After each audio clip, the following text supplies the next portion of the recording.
Right, it's looking a little quiet in the gallery this afternoon, and one of the joys of being your own boss is that you can close a little early and no one gets on your back. So, with the forecast looking a bit interesting for sunset tonight, I think we'll get out up a mountain and try and shoot sunset.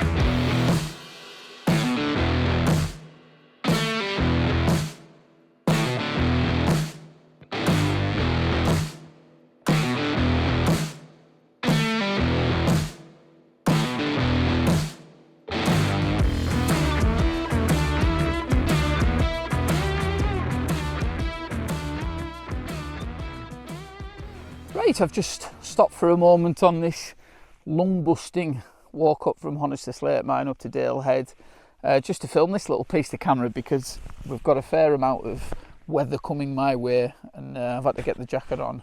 Hopefully I'll stay dry here. Now this is a classic case of putting your faith in a weather forecast because for the next 2 hours it's forecast showers, and then for about an hour and a half around sunset hopefully it's going to clear and we'll get some nice light shooting towards the sunset. That's the plan.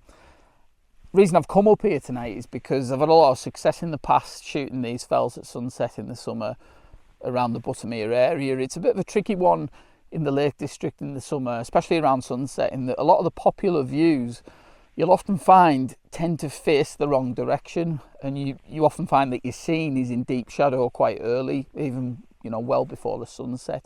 Whereas a lot of these fell tops around here, so you're talking over towards Fleetwith Pike, Haystacks, High Style, any of those, you're going to get nice late, you're going to get nice late light hitting your subject right until the sun drops, and that should be the case here with Dale Head as well, in that when you shoot back towards Honister Pass, again you should get late light well into the evening. So we'll have to see anyway, and if nothing else it's a nice walk up here, so I'll catch up with you in a bit when I've got a bit further up.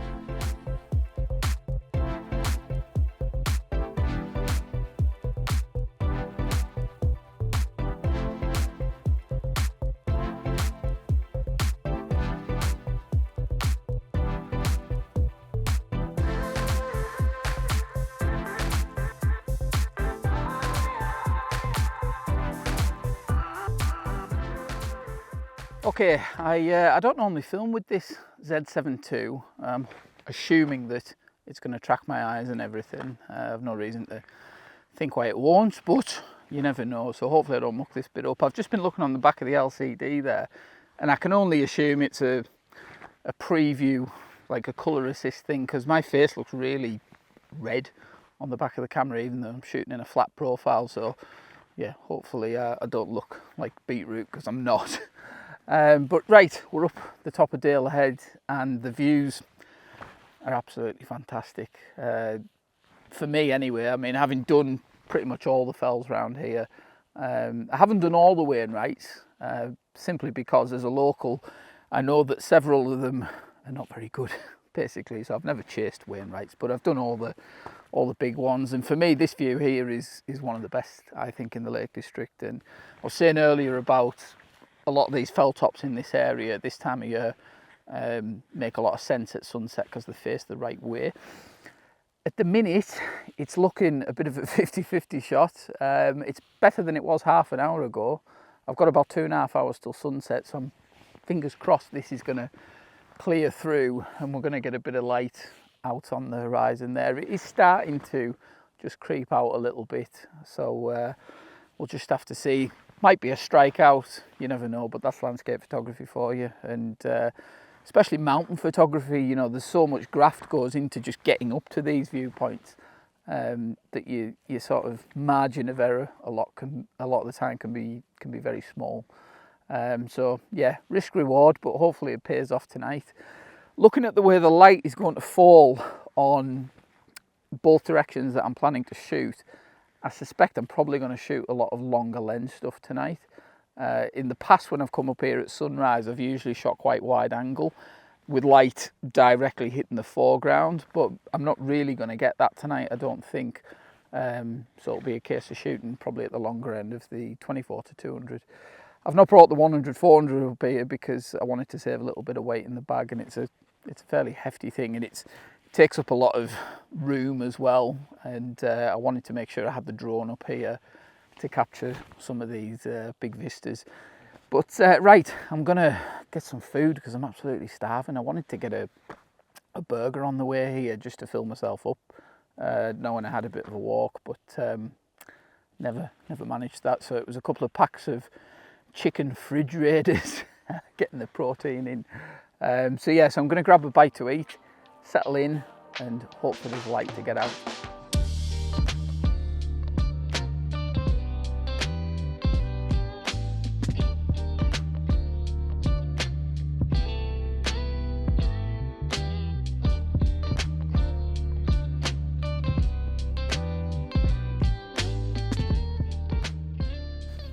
Right, I was talking twaddle there. Found a wide angle shot. I will hopefully shoot some long lens stuff because for a moment there the light got out, and of course I was filming one of these damned pieces to camera for this YouTube video, and this is the eternal struggle with doing these videos, is that you're constantly on the edge of missing stuff.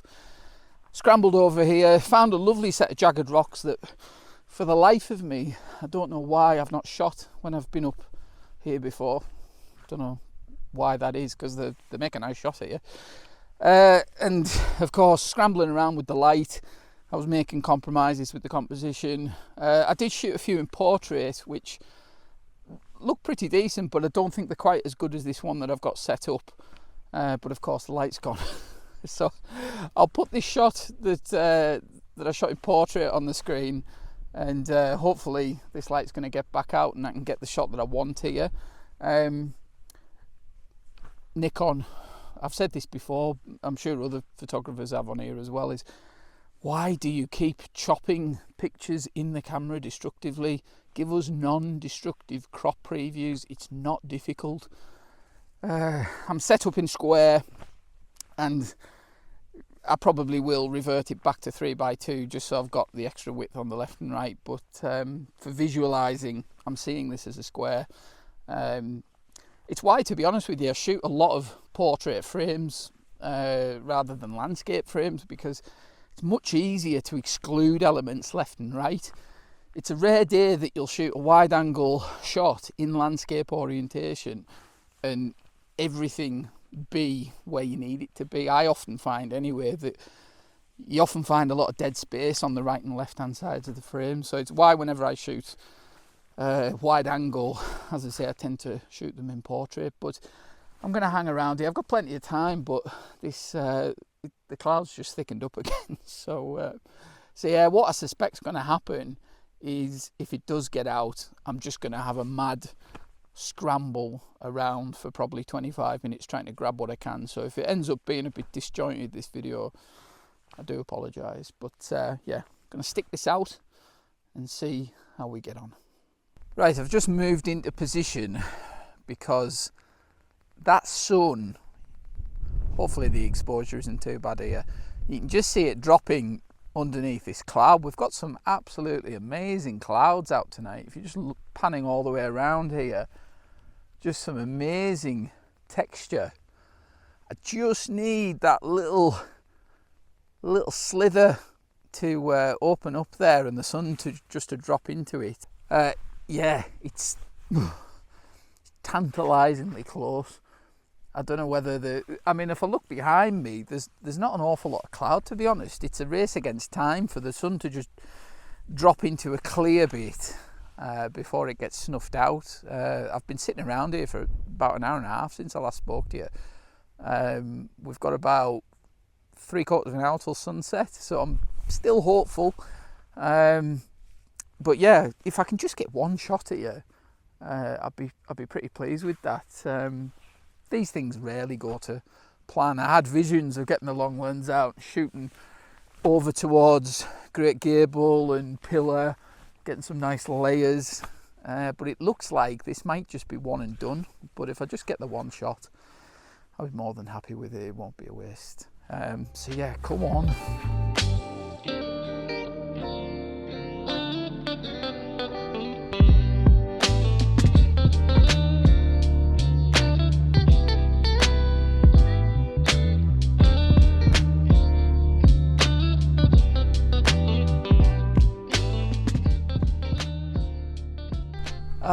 I love it when a plan comes together. This has worked out just nicely. The cloud has shifted along and we've got lovely light hitting the foreground now, so I can take this shot as I intended. I'll probably crop it square or 5x4. I'm going to shoot it in the full 3x2 aspect and then give myself the option of cropping in. But this has worked out pretty well. Bit of a 50-50 shot, but whenever it's like that, you should always get out if you can.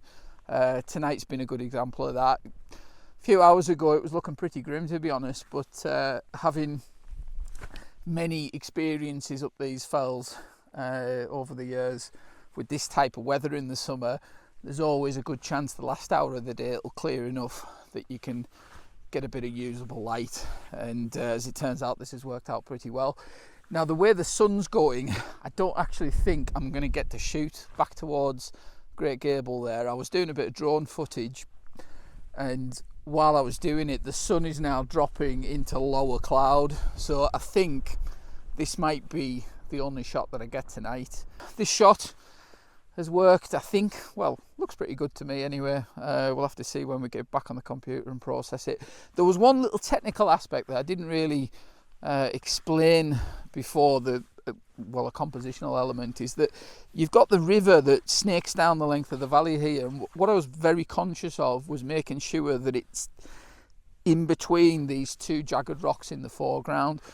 The first couple of compositions, I just took my eye off the ball a little bit and the rock was overlapping that river in the distance, and it's only a nagging little thing, but it was one of those that if I got it back on the computer, I really would have kicked myself if I'd missed that. So yeah, just getting that river nicely positioned between the two rocks.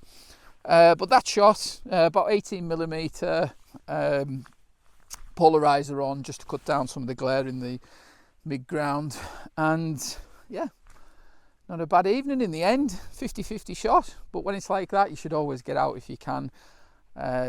You know, we've had some absolutely brilliant conditions up here tonight. The clouds have been fantastic. Just those type of clouds that you only really get in summer, those really stormy, angry clouds, and it's been a really nice evening. But if I get anything else on the walk down to the car, I'll stick them up at the end, but I'll finish this one here. So keep liking and subscribing. Hope you've enjoyed this one, and I'll see you on the next one.